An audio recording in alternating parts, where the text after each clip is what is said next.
तळ कोकणात गेल्या 3 दिवसांपासून अवकाळी पावसानं अक्षरशः थैमान घातलंय। त्यामुळे सिंधुदुर्ग जिल्ह्यातील जनजीवन विस्कळीत झालंय। वादळी वाऱ्यामुळे घरांची छप्पर उडून गेली आहेत, तसंच आंबा काजूची झाडं सुद्धा उन्मळून पडली आहेत।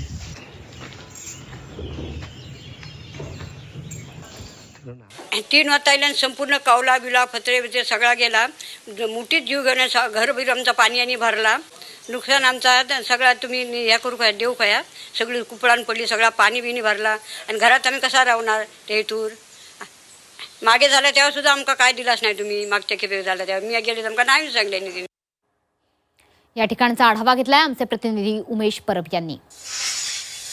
आता आपण सिंधुदुर्ग जिल्ह्यातील कणकवली तालुक्यातील कळसुली गावामध्ये आहोत। आपण या दृश्यामध्ये बघतोय ही काजूची बाग आहे आणि ही बाग जी आहे ती पूर्णपणे विस्कळीत झालेला पाहायला मिळते, कारण काल झालेल्या वादळी वाऱ्यामुळे या ठिकाणी ही बाग जी आहे ती बागेतील काजूची झाडं जी आहेत ती उन्मळून पडलेली पाहायला मिळत आहेत। गेली अनेक वर्ष अगदी येथील जे मालक आहेत त्यांनी स्वतःच्या मुलाप्रमाणे या बागेचं संगोपन केलं होतं, मात्र काल झालेल्या वादळी वाऱ्यामुळे या ठिकाणी ही संपूर्ण झाडं जी आहेत ती आता जमीनदोस्त झालेली पाहायला मिळतात। काय घडलं होतं नेमकं यावेळी? गेले 3 दिवस या ठिकाणी खूप मोठ्या प्रमाणात पाऊस पडतोय आणि काल तर अक्षरशः भयावह परिस्थिती या ठिकाणी आम्हाला पाहायला मिळाली। या ठिकाणी खूप मोठ्या प्रमाणात सोसाट्याचा वादळ आला आणि वादळामुळे अनेक लोकांच्या घरांची कौलं कोणे वगैरे उडून गेले, पत्रे पण उडून गेले। त्याचप्रमाणे या ठिकाणी झाडांची खूप मोठ्या प्रमाणात नासधूस झालेली आहे। या ठिकाणी बघताय की या ठिकाणी माझी काजूची बाग आहे, काजूच्या बागेचं खूप मोठ्या प्रमाणात नुकसान झालं। शासन दरबारी मिळणारी मदत ही फार तुटपुंजी असते, ती मदत वाढवून मिळावी याकडे